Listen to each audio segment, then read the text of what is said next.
আমাদের সাথে ডিসপোজাল কোনো এখনও সিদ্ধান্ত হয়নি যে আসলে ফাইনালি ডিসপোজাল কী সেটা আমরা জানতে পারিনি। আমাদের সমন্বয়করা রুমের মধ্যে গিয়েছিলেন এবং সেনাবাহিনীর ঊর্ধ্বতন কর্মকর্তা একজন ব্রিগেডিয়ার, কর্নেল, লেফটেন্যান্ট কর্নেল এবং মেজর ক্যাপ্টেন আছে, ওনাদের সাথে একটা বৈঠক হয়। বৈঠক শেষে কোনো ডিসপোজাল না হতেই কোনো এক কারণবশত তারা বাইরে আসে। আমরা জানতে পারিনি, আমরা বাইরে ছিলাম, যে আসলে ডিসপোজালটা কী হয়েছে। তো ওনাদের যে সদস্যগুলো ছিল গাড়ি নিয়ে, ওনারা রেডি পজিশনে ছিল, আর আমাদের এখানে ভাবি এবং বাচ্চারা, ছোট বাচ্চারা ছিল গেটে।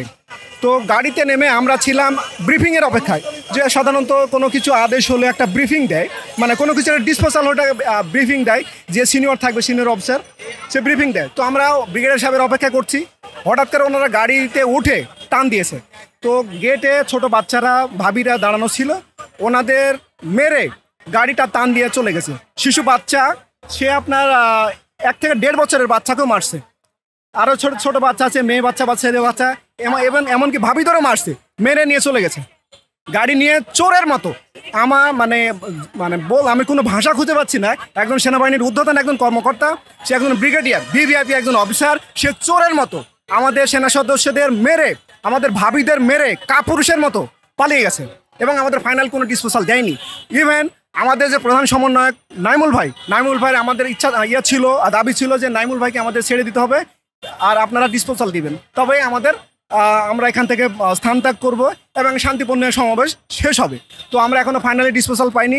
নাইমুল ভাই আসলে তার কি হয়েছে, ওনার কি আসলে শেষ পর্যন্ত জামিন হয়েছে কি হয়নি আমরা বলতে পারবো না। তো আমরা অপেক্ষা করছি আমাদের যে এখানে যারা সমন্বয়করা আছেন কি সিদ্ধান্ত নেয় এটার জন্য।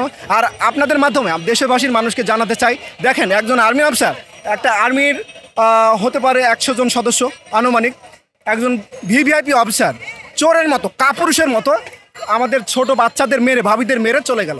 এখন আমি দেশবাসীকে, আপনাদের মাধ্যমে দেশবাসীর মানুষকে আমাদের কষ্টগুলো জানালাম। তাহলে চাকরি জীবনে দেখেন আমাদের কিভাবে নিষ্পেষিত করে, আপনারা তার জলযন্ত্র কিন্তু প্রমাণ পেলেন। আজকে না, এখন থেকে 9 মাস ধরে আমাদের এই ডিসপোজাল দিচ্ছে, আমাদের চাকরিতে পূর্ণবহাল করবে, পেনশনের আওতায় নিয়ে আসবে, অদ্যবাদী কোনো ডিসপোজালই দেয় নাই, প্রসেসিং আছে, প্রক্রিয়াধীন আছে, বিভিন্ন তালবাহানা, ফালতু কথা, ভিত্তিহীন কথা। সারাদিন আমরা শান্তিপূর্ণ অবস্থানে ছিলাম, তাদের কথার জন্য, তারা একটা কি ঘোষণা দিবে সেই জন্য আমরা সারাটা দিন আশায় বসে আছি, খায় না খায়, এবং লাস্টে যখন কোনো কিছু না বলে বের হয়ে যেতেছিল, আমরা মহিলারা শুধু দাঁড়াইছি যে আমরা একটা কথা শুনি, আমরা একটা সিদ্ধান্ত শুনি, তারপর আমরা রাস্তার আপনাদের জাতি দিই। আমাদের কথা না বলে তারা আমাদের সামনে গাড়ি নিয়ে এসে আমাদের গাড়ি নিচে ফেলাই দিচ্ছে এবং আমাদের উপর লাঠিচার্জ করছে এবং সমস্ত দিক থেকে আমাদের প্রেসের ভিতরে ফেলায় আমরা শুধু জীবনটা নিয়ে বেরোছি। আমার বাচ্চাটারও গেটের সাথে লাগাই ফেলাইছে এবং এর সাথে এত খারাপ ব্যবহার করছে, বলছে তো কে গাড়ি গেটে রেখে আসতে বলছে এবং বাচ্চাটা পায়ে ব্যথা দিচ্ছে। আর আমি শুধু আমার জীবনটা নিয়ে বের হয়েছি, এতটুকুই কথা। আর বাকি কথা আপনারা যদি এটা দেশের মানুষকে জানা দিতে পারেন যে আমরা কীরকম ভুক্তভোগী হয়েছি। সরকার আমাদের খালি হাতে বাড়িতে পাঠাই দিচ্ছে, আমার স্বামীকে এবং অন্যান্য সবাইকে, এবং এখনও তারা আমাদেরকে লাস্টে আমাদেরকে এইভাবে নিগৃহীত করলো, অপমান করলো। আমরা তো একদিন সেনা সদস্যদের বয়স ছিলাম, আমাদের তো একদিন সম্মান ছিল।